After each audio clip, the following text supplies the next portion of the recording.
우리가 하나님을 믿는 사람을 하나님의 백성이라 그러죠.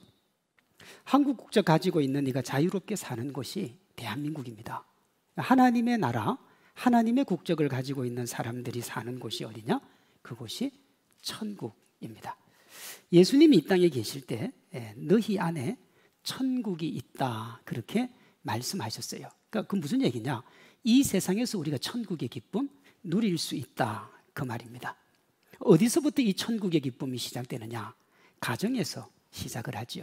왜냐하면 거의 대부분의 사람들이 가정에서 그 인생을 출발하니까요. 오늘 본문에 우리가 가정에서 천국을 경험하는 방법, 행복한 가정을 만드는 방법이 나옵니다.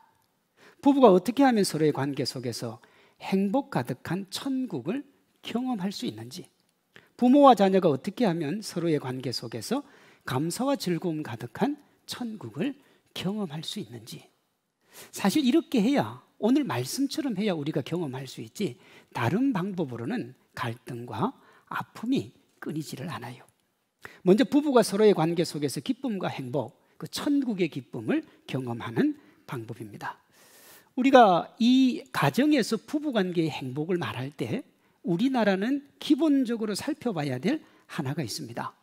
남성 중심, 남성 우월주의 사상이에요.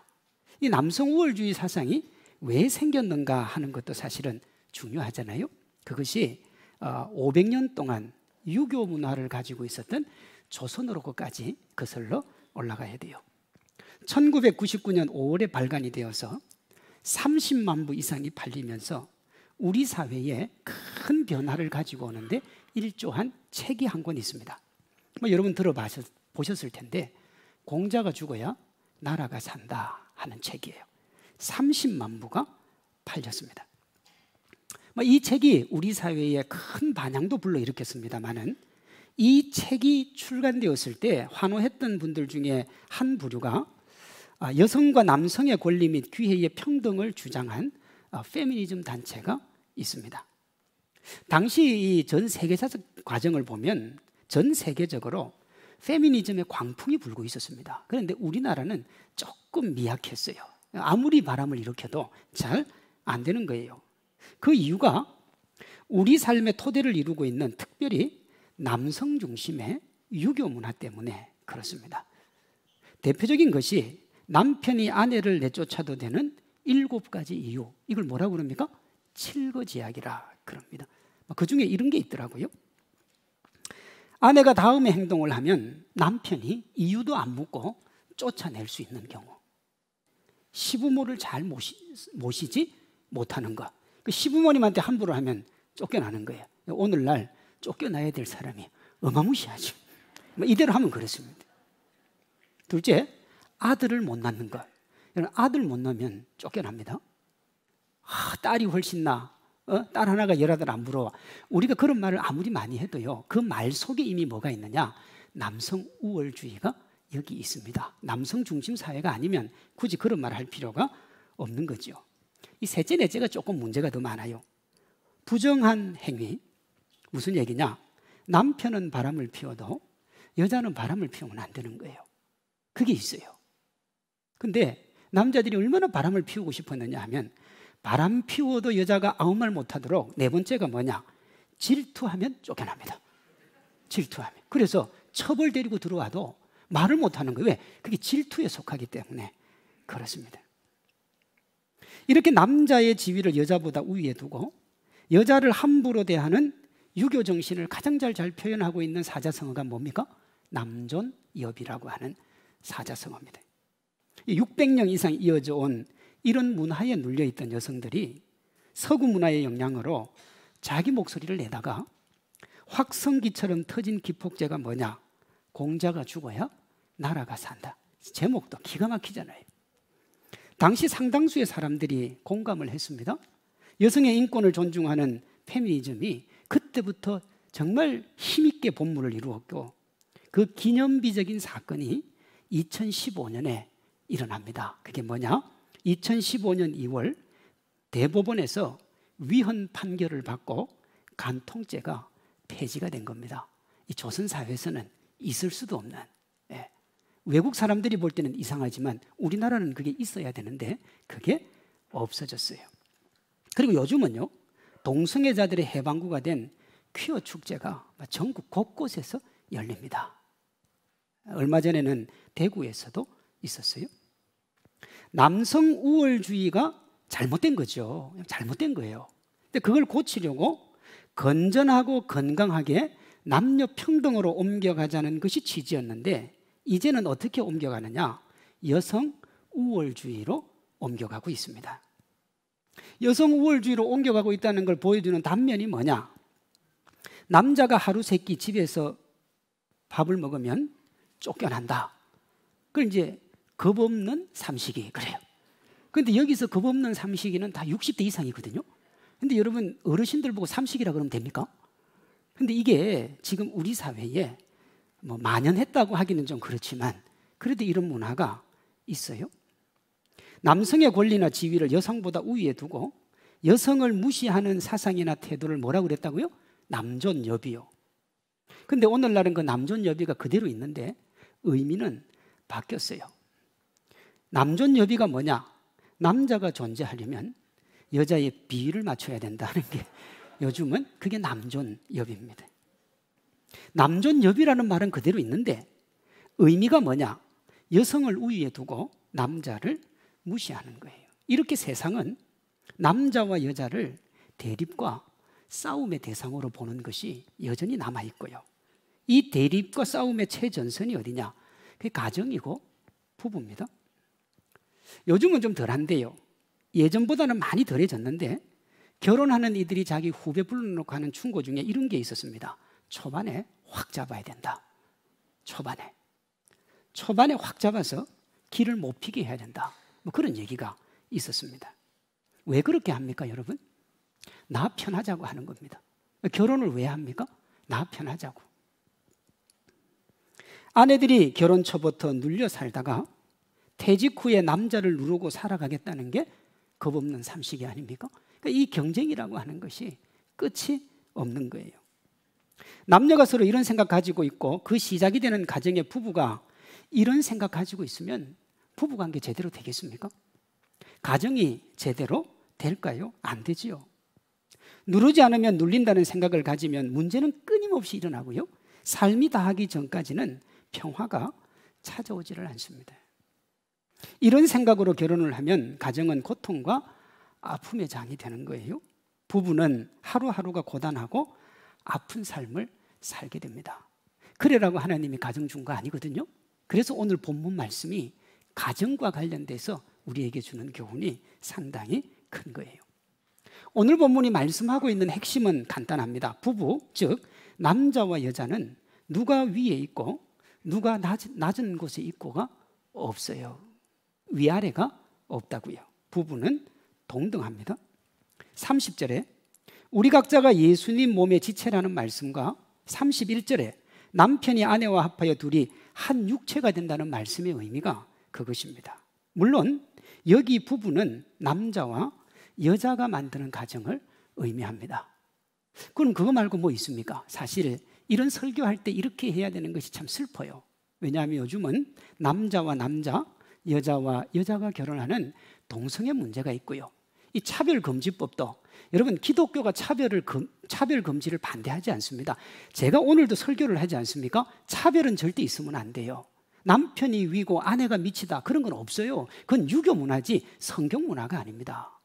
남녀 차별을 하지 말아야 된다. 세상에 차별이 없어야 된다는 것이 기독교의 근본 정신입니다. 그런데도 불구하고 남녀 차별을 교회가 반대하는 것처럼 세상이 얘기하는데 그 안에 이 동성애를 넣어놓기 때문에 그렇습니다. 그건 차별의 문제가 아니고 진리의 문제고요. 진리의 문제는 우리가 대항을 해야 되기 때문에 그렇습니다. 가정 얘기하면서 제가 이 말씀을 왜 하는지 우리 크리스찬들은 기억을 해야 돼요. 야, 목사님, 그래도 그 사람들이 불쌍하고 애처롭지 않습니까? 근데 불쌍하고 애처로워서 다 허락해 줄 거면 먹고 살 게 없어서 도둑질하는 것도 봐줘야 되잖아요. 그건 안 되는 거예요. 안 되는 건 안 되는 거죠. 다시 본론으로 돌아가서 부부 사이에는 누가 높고 누가 낮음이 없어요. 그러니 아까 제가 칠거지약을 얘기했을 때 만약에 남자 성도님들이 고개를 끄덕이면서 그래 해야지. 그러면 성경적이지 않아요. 남편의 우위를 말하는 남존여비나 남자가 존재하려면 여자의 비위를 맞춰야 된다는 남존여비나 모두 성경적이지 않습니다. 부부관계는 남자와 여자가 동등한 겁니다. 이렇게 되면 여러분 가정에 문제가 일어날 일이 없지요. 특히 크리스찬 가정은 문제가 일어날 일이 없어요. 근데 제가 우리 교회 와서는 아닌데요. 예전에 부목사 할 때 어떤 성도가 저를 찾아왔어요. 목사님, 이혼하고 싶은데 어떻게 해야 돼요? 예수님이 뭐라고 하셨는가요? 성경에서 반대하면 어떻게 해야 되냐? 뭐 이런 질문을 해요. 크리스찬은 하나님 앞에서 정말 신실하게 살면 그럴 일이 없는데 왜 그런 문제들이 일어날까 하는 거 아닙니까? 왜 일어날까요, 여러분? 동등의 의미를 잘못 오해해서 그렇습니다. 동등의 의미는 남성과 여성 각자가 가진 고유한 성향을 존중하라는 겁니다. 아내가 임신과 출산의 고통이 싫다고 해서 남편에게 임신과 출산의 고통을 담당하라. 말 됩니까? 안 됩니까? 너무 어렵습니까? 말이 안 돼요. 왜냐하면 구조적으로 남자는 임신도 못하고 출산도 못해요. 아무리 아내가 남편에게 그렇게 하라고 해도 그렇게 하지 않으면 불평등하다고 말해도 그건 구조적으로 불가능한 거예요. 그러니까 남자와 여자가 상당히 다릅니다. 이 다름에 대한 인정이 서로 동등하다 이 말입니다. 이걸 가장 잘 보여주는 책이 많은 사람들이 읽거나 제목 정도는 알고 있는 화성에서 온 남자, 금성에서 온 여자입니다. 작가가 그레이인데요. 이 그레이는 남자와 여자가 서로 다른 행성에서 왔다는 말을 통해서 하고자 하는 말이 뭐냐? 남자와 여자는 다르다는 겁니다. 대부분의 사람이 인정하는 게 뭐냐? 남자는 성취지향적이고 여자는 관계지향적이라는 겁니다. 이런 거예요. 남편이 하루 종일 힘들고 어려워서 정말 고되게 일하고 집에 딱 들어갔는데 들어가서 씻고 쉬고 싶은데 그때부터 아내가 자기 이야기를 합니다. 여보, 오늘 무슨 일이 있었냐, 무슨 얘기 쭉 얘기를 해요. 얘기를 하면 남편이 힘들고 피곤하니까 핵심만 말하라고. 문제는 내가 해결해 줄 테니까 핵심만 말하라고. 아내가 그렇게 얘기를 시작했을 때는 관계를 좀 만들고 좀 따뜻하자는 얘기인데 이 남편은 힘들고 어렵고 또 성취지향적이니까 용건만 간단히 말하라는 거예요. 이렇게 되면 이제 아내 마음이 상하죠. 상하면 냉기가 흐르고 심하게 가면 말다툼 일어납니다. 그러면 다음날 아침에 일어보면 식탁 위에 아무것도 없어요. 아내도 뭘 준비를 안 해요. 멀뚱히 식탁 쳐다보다가 출근해야 되는 경우도 적지 않은 거죠. 왜 이런 일이 생기는가? 그레이는 남자가 성취지향적이고 여자가 관계지향적이어서 이런 문제가 생긴다. 그렇게 이야기를 해요. 제가 이런 글을 봤습니다. 교회에서 집사님들, 권사님들, 이제 여자 성도들끼리 모여서 이야기를 많이 나누는 거예요. 남편이 아내에게 집에를 빨리 가자고 하고 싶은데 너무 이제 재밌게 얘기를 하니까 기다렸습니다. 기다리다가 이제 너무 이제 좀 오래된 것 같아서 여보, 이제 그냥 집에 갑시다. 그랬어요. 그랬더니 그 아내가 이제 막 얘기 시작했는데 벌써 가자고 하느냐며 핀잔을 줍니다. 근데 남편 입장에서 보면 이제 막 시작한 이야기가 2-3시간은 벌써 됐어요. 그래서 집에 갔어요. 집에 가는 내내 냉기가 조금 흐르다가 도착하자마자 그 집사님이 방금 전 이야기했던 그분하고 전화를 시작합니다. 첫 마디가 이래요. 남편 성화에 못 이겨서 이야기도 못하고 왔는데 이러면서 이제 이야기가 시작되는 거예요. 그 제법 긴 통화를 하고 할 말을 다 한 것 같아요. 남편이 볼 때는. 그런데 전화 끊을 때 이렇게 끊습니다. 이러지 말고 자세한 얘기는 내일 만나서 하자고. 그렇게 이야기를 해요. 제가 지금 남자와 여자가 다르다는 이야기를 합니다. 본문 33절은 이 차이를 이렇게 말해요. 너희도 각각 자기 아내 사랑하기를 자신같이 하고 아내도 자기 남편을 존경하라. 그래서 이게 무슨 차이입니까? 그럴 수 있는데요. 제가 지금까지 한 얘기를 적용을 해보겠습니다. 아내는 관계지향적이니까 따뜻함을 느낄 수 있도록 뭐 하라는 거예요? 사랑으로 안아주라는 거예요. 남편은 성취지향적이니까 잘하고 있다고 느낄 수 있도록 격려하고 존경하라는 이야기입니다. 여러분, 남자와 여자, 특별히 부부가 서로에게 필요로 하는 것은 남편은 아내에게 존경받는 것이고 아내는 남편에게 사랑받는 겁니다. 이게 일반적인 거예요. 일반적으로. 목사님, 저는 안 그런데요. 여기서 저는 안 그런데요 하시는 분은 조금 내가 일반 여자와 조금 다르고 일반 남자하고 조금 다르다고 생각을 하시면 돼요. 보편적으로 그렇다는 겁니다. 아내들은 가정 이외의 곳에서는 아주 객관적으로 평가를 받습니다. 그래서 이렇게 좀 결혼을 하고 좀 오래되면 몸에 살도 좀 붙고 뭐 그렇게 되잖아요. 얼굴도 좀 처지고 주근깨도 좀 생기고 기미도 좀 생기고. 그러면 사람들이 뭐라고 그러느냐 그러면 야, 부담 없이 생겼다. 참 자유분방하게 생겼다. 그런 얘기를 밖에 가면 한다고요. 들으면 기분도 나쁘고 속도 상하지요. 그렇게 밖에서는 들어도 괜찮습니다. 속상해도. 그러나 집에서 와서까지 그런 이야기를 들으면 안 된다는 거예요. 남편에게만큼은 사랑스럽다는 이야기를 듣고 싶은 거예요. 어떻게 하든지 간에. 그리고 또 아내는 그런 얘기를 들어야 돼요. 남편이 그렇게 해줘야 안정을 누린다고요. 다른 이에게서 따뜻함을 느끼면 여러분 걷잡을 수 없는 문제가 생깁니다. 집에 들어가서 남편에게 자기가 어떠냐고 물어봤는데 야, 참 뭐 니한테 안 맞아. 벗어. 뭐 다른 옷 입어. 너는 몸빼가 어울려. 뭐 이런 얘기를 했는데 밖에 나갔는데 어떤 남자가 그런 옷은 벗어 던지세요. 정말 아름답습니다. 그러면 그날 저녁에 아내가 안 들어올 수도 있어요. 남편이 그걸 해줘야 되는 거예요. 다른 사람이 해주는 게 아니고. 그래서 어떻게 해요? 아내들이 집에 있을 때 남편 들어올 때는요, 화장도 좀 해야 돼요. 그렇잖아요. 화장은 남편 보일 때 해야 되지 밖에 보일 때 하는 건 아니잖아요. 남편들도 마찬가지입니다. 가정 이외에서는 객관적인 소리를 들을 수 있습니다. 무능하다고 소리 들을 수 있습니다. 그러나 아내에게는 잘하고 있다는 말, 존경받는다는 말을 듣고 싶고 또 들어야 됩니다. 아내가 그렇게 해줘야 자존감이 회복되고 다시 삶의 자리로 나갈 힘이 생기는 겁니다. 밖에서 내가 온갖 얘기 다 들었는데 저녁에까지 그 소리 들으면 직접 못 가지요. 그런데 밖에서 무슨 소리 들어도 집에 딱 들어왔을 때 아내가 힘이 되고 격려가 되는 말을 하면 다시 가정을 위해, 아내를 위해 힘을 내서 나갈 수가 있는 겁니다. 밖에서 무능하다 소리 듣고 풀이 주고 들어왔는데 아내가 야, 내가 봐도 그렇다. 그렇게 기름을 부으면 걷잡을 수 없는 문제가 생깁니다.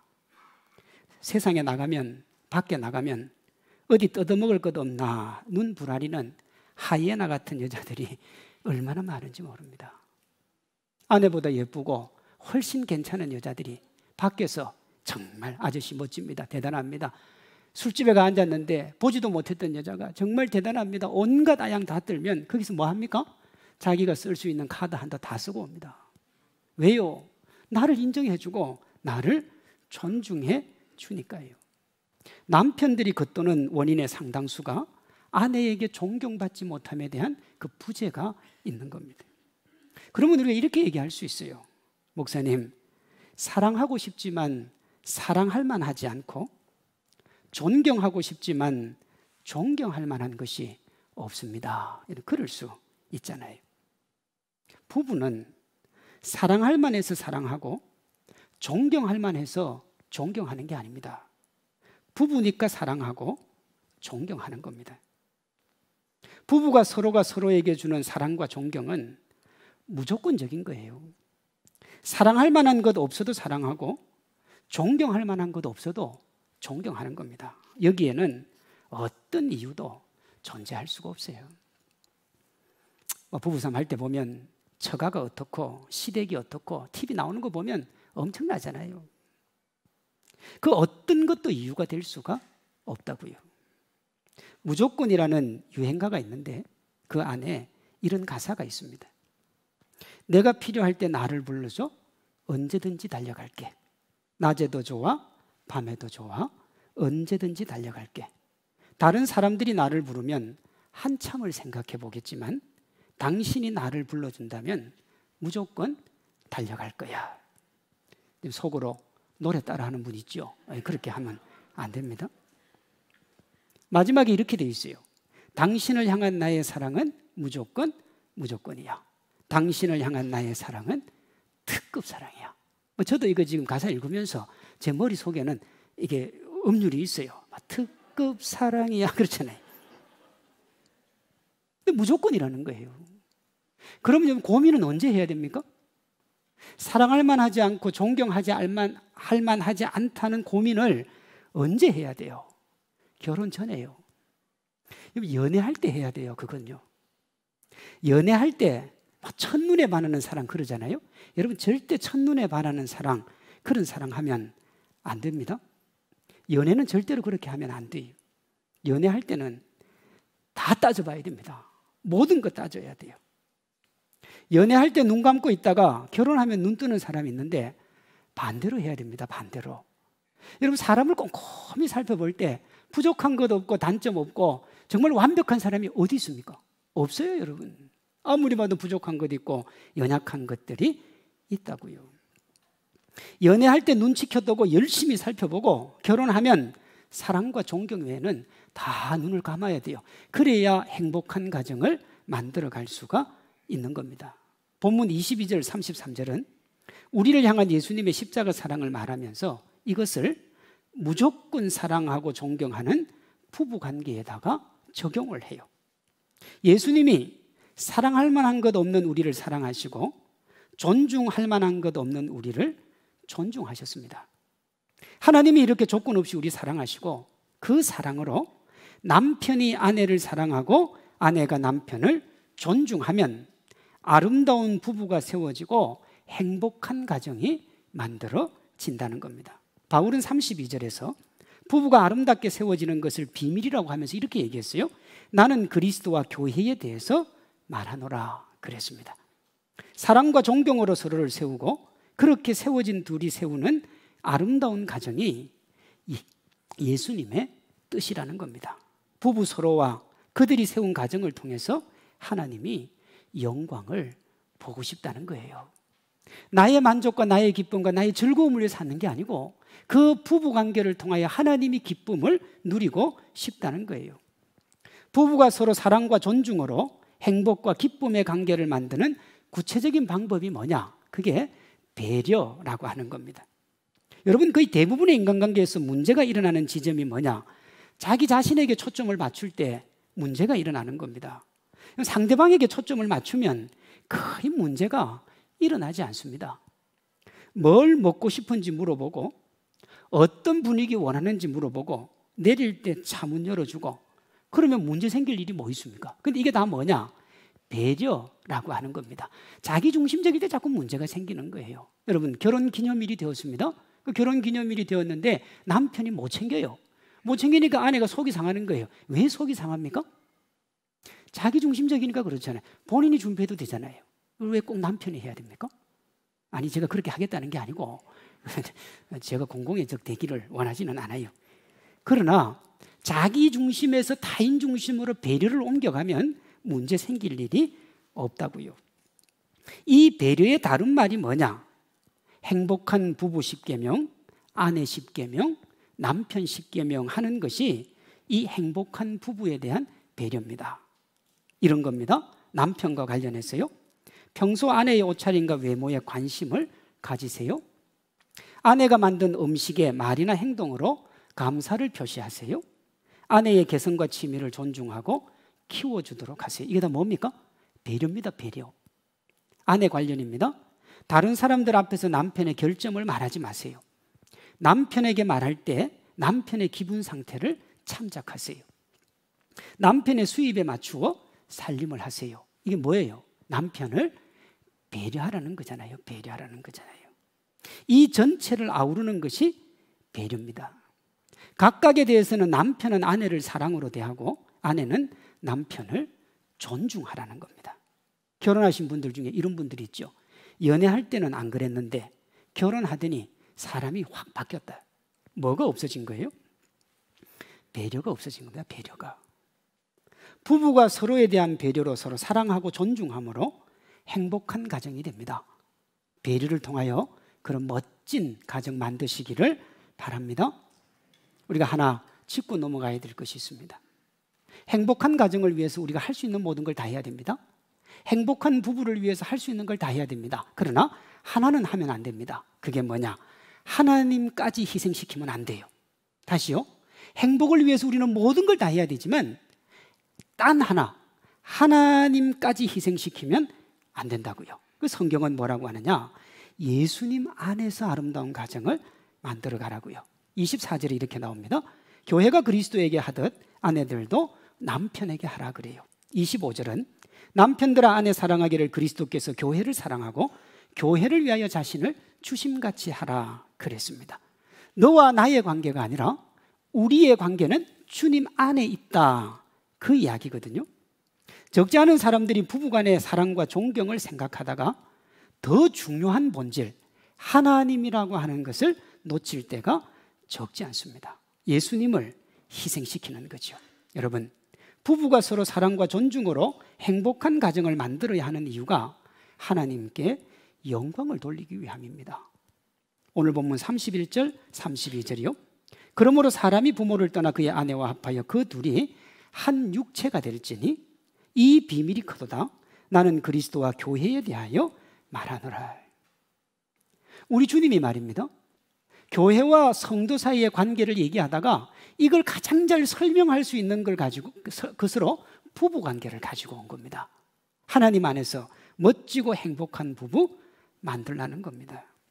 그런데 가끔씩 이 반대로 하는 부부들이 있습니다. 서로의 행복을 위해서 주의를 빼고 가족여행을 떠납니다. 떠나니 너무 좋고 떠나고 나서 우리 정말 행복한 더 친밀한 관계를 만들었습니다. 거기까지는 좋아요. 그런데 문제가 뭐냐? 그것을 위해서 예수님을 섭섭하게 하는 거죠. 그건 안 된다는 겁니다. 구약에 보면 다윗이 나옵니다. 다윗이 그 사울 왕의 딸 미갈과 결혼을 하죠. 그리고 장인어른한테 잘못 보여가지고 평생 도망을 다닙니다. 다윗이요. 도망을 다니다가 사울이 죽고 그 후계자가 되어야 될 요나단도 죽습니다. 그러면 이제 다윗이 왕으로 등극을 하죠. 사울을 따르던 사람들이 이스보셋을 왕으로 세우고 그 대표적인 사람이 아브넬이었습니다. 그런데 아브넬이 보니까 아무리 해도 이스보셋은 다윗을 이길 수 없을 것 같아요. 그래서 다윗에게 투항을 합니다. 투항을 하면서 내가 선물을 드리고 싶은데 뭘 받으시겠습니까? 그래요. 그때 다윗이 뭐라고 하느냐? 미갈을 데리고 오라 그래요. 미갈을. 내 아내니까. 그만큼 사랑했어요. 가슴으로 따뜻하게 품었어요. 그 아내하고 행복하게 살던 중에 다윗이 성전 덮개를 이 궁으로 가지고 오죠. 가지고 오는데 다윗이 너무 기뻐가 춤을 추다가 바지가 벗어집니다. 그래서 이제 참 부끄러운 모습을 사람들에게 다 보여주게 돼요. 그때 미갈이 궁에서 보다가 남편을 업신여기고 들어오는 남편에게 뭐라고 그러냐면 오늘날 왕이 어찌나 영화로우신지 그러면서 비꼬아요. 오랫동안 떨어져 있었고 장인이 자기를 그렇게 못살게 굴어도 아내 미갈에 대한 사랑이 변했던 적이 없어요. 다윗이요. 그런데요, 하나님과의 관계를 건드리는 그 순간 다윗이 뭐라고 그러냐 그러면 이 세상에 살아가는 어떤 천한 여인도 너보다는 높을 거다. 그렇게 딱 얘기하고 그때부터요, 저는 그렇게 해석합니다. 미갈과 함께 하지 않아요. 그래서 끝에 뭐라고 되어 있느냐? 미갈이 자식이 없으니라 그렇게 돼요. 하나님이 태의 문을 닫았을 수도 있습니다만은 다윗이 더 이상 가까이 하지 않은 것일 수도 있습니다. 그렇게 사랑했어요. 그런데 뭐요? 나와 하나님과의 관계를 건드리는 건 아내라도 용서가 안 됐던 거예요. 제가 지금까지 부부관계에서 가장 중요한 것이 부부 둘이라 그랬습니다만은 예수님을 섭섭하게 하면서까지 하라는 것은 절대 안 돼요. 1순위가 누구냐? 하나님이요. 사도 바울은 고린도전서 10장 31절에서 그걸 이렇게 얘기합니다. 너희가 먹든지 마시든지 무엇을 하든지 다 하나님의 영광을 위해서 하라. 그러니까 결혼도 뭐예요? 하나님의 영광을 위해서 하는 거예요. 부부가 행복한 것도 하나님의 영광을 위해서, 아내를 사랑하고 남편을 존경하는 것도 하나님의 영광을 위해서 하는 겁니다. 우리가 하나님만을 추구하고 하나님 잘 섬기면 부부관계에 문제 생긴다, 이렇게 생각하는 분들이 있습니다. 교회를 너무 열심히 해서 우리 관계에 문제가 생겼다. 여러분, 절대로 그렇지 않습니다. 말씀에 순종하면서 아내는 남편을 존경하고 남편은 아내를 사랑해 보십시오. 절대로 해결되지 않을 것 같은 문제들이 한순간에 해결이 됩니다. 남편은 아내를 무조건적인 사랑으로 안 해주고 아내는 남편을 무조건적인 존경으로 세움으로 멋지고 아름다운 하나님의 가정 세워가시기를 바랍니다. 다음으로 부모와 자녀가 서로의 관계 속에서 기쁨과 행복 가득한 천국을 경험하는 방법입니다. 먼저 부모님에 대한 자녀의 태도입니다. 자녀는 부모님께 순종하고 공경해야 됩니다. 6장 1절 2절이요.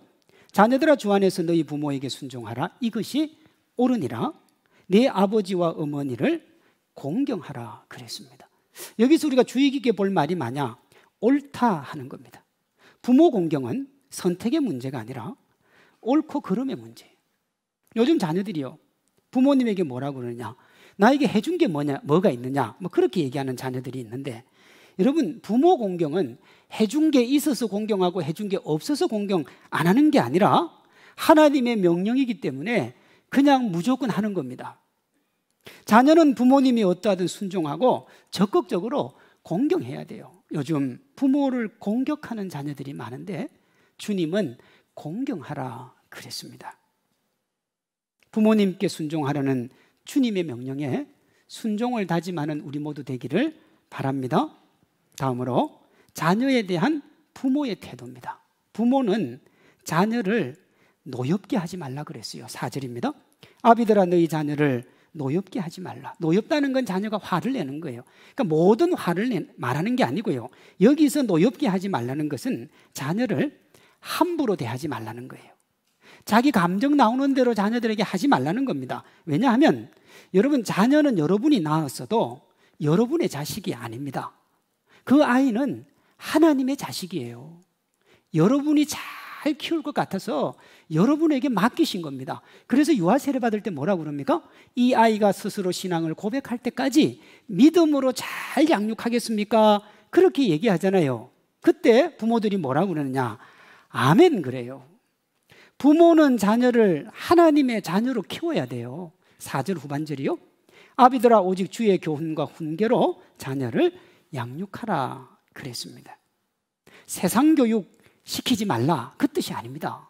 세상 교육 우선하지 말고 믿음 교육, 신앙 교육 우선하라는 겁니다. 물질이 아니라 믿음을 물려주라는 말도 여기에 속하는 거죠. 우리의 다음 세대가 다른 세대가 되는 이유는 그들에게 신앙 교육 대신에 세상의 교훈과 훈계로 가르치기 때문에 그런 겁니다. 세상의 교훈과 훈계로 가르치고 우리 부모님들이 뭐라고 그러느냐? 이상하대요. 우리 아이가 왜 믿음대로 안 크냐요? 여러분, 세상의 원리대로 가르쳤는데 그 아이가 어떻게 믿음으로 큽니까? 그리고는 뭐라고 그러시냐 그러면 우리 아이 원래 저렇게 크면 안 되는데 참 답답해해요. 여러분, 그게 답답한 게 아니고 신앙으로 양육시키지 않은 그때 이미 답답한 일이 벌어질 단초가 다 제공이 된 거예요. 오늘날 자녀들이 통제가 안 되는 이유가 뭡니까? 믿음으로 양육하지 않았잖아요. 부모가 자녀에게 함부로 하니까 그렇게 자란 아이들이 부모님께 함부로 하는 겁니다. 하나님의 말씀대로 자녀를 가르치라고 그랬잖아요. 하나님의 원리대로 가르치라 그랬다고요. 그런데 부명의 권세가 최고라는 욕망의 삶을 가르쳤습니다. 부를 얻으면 하나님이 너를 사랑하는 것이라고 가르쳤습니다. 그 결과가 뭐냐? 실제 욕망의 노예가 되어서 부모님께 함부로 하는 겁니다. 부모님이 돈이 많으면 가난한데도 진짜 부유하게 살아요. 제가 전에 교회 있을 때 보니까 청년인데 한 달 월급이 한 200 몇만 원밖에 안 돼요. 그런데요, 벤츠 타고 다녀요. 부모님이 준 거예요. 여러분, 부모님에게 너무 기대어 살면 부끄러워해야 되잖아요. 당당해요. 그런데요, 부모님에게 안 기대며 살아가는 청년들은 뭐라고 그러느냐? 자기 흙수저라 그래요.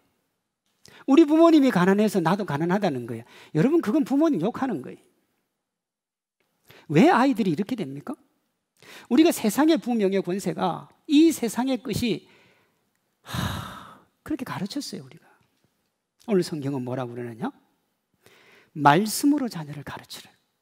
주의 교훈과 훈계를 가르치라고요. 믿음으로 가르치고 신앙으로 가르치라고요. 목사님, 이 험한 세상에 그렇게 가르쳐가지고 저 아이들이 어떻게 살아나갈까 염려되죠. 여러분, 제가 아까 뭐라고 그랬느냐 그러면 이 자녀들 여러분 자녀 아니에요. 하나님 자녀예요. 하나님이 훨씬 더 잘 키워요. 우리가 생각하는 것보다 하나님이 훨씬 더 잘 양육해요. 아니, 그 아이들이 잘 자라기를 원하고 더 멋지게 자라기를 원하고 시대를 이끌어가기를 원하고 시대의 민족과 시대를 이끌어가는 사람이 되기를 하나님이 더 원하신다고요. 그걸 누가 막느냐?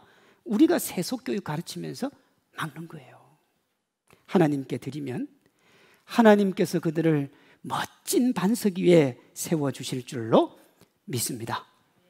여러분의 자녀들, 손자, 손녀들, 그리고 주일학교 학생들에게 이런 가르침을 줘서 그들이 하나님의 기쁨과 영광으로 세워지는데 역할하는 좋은 부모 되시기를 바랍니다. 부부가 서로에 대한 배려의 마음으로 사랑하고 존중하면 가정에 기쁨과 행복이 넘쳐납니다. 자녀가 부모를 공경하라는 명령에 순종해서 부모를 공경하면 가정에 질서가 잡혀요. 부모가 자녀를 인격적으로 대하고 하나님의 말씀으로 가르치고 훈계하면 부모와 자녀 사이에 신뢰가 쌓입니다. 부모와 자녀가 이렇게 하면 가정이 천국이 되고 모든 이들이 가정에서 천국을 경험합니다. 그리고 축복은 하나님께서 하나님의 말씀대로 했기 때문에 차고 넘치도록 쏟아부어 주십니다. 우리 교회 모든 가정이 배려로 사랑하고 존경하는 부부, 부모님들을 공경하는 자녀, 자녀들을 존중하고 말씀으로 양육하는 부모들 되어서 가정을 행복과 기쁨이 넘치는 천국으로 만드시기를 바랍니다.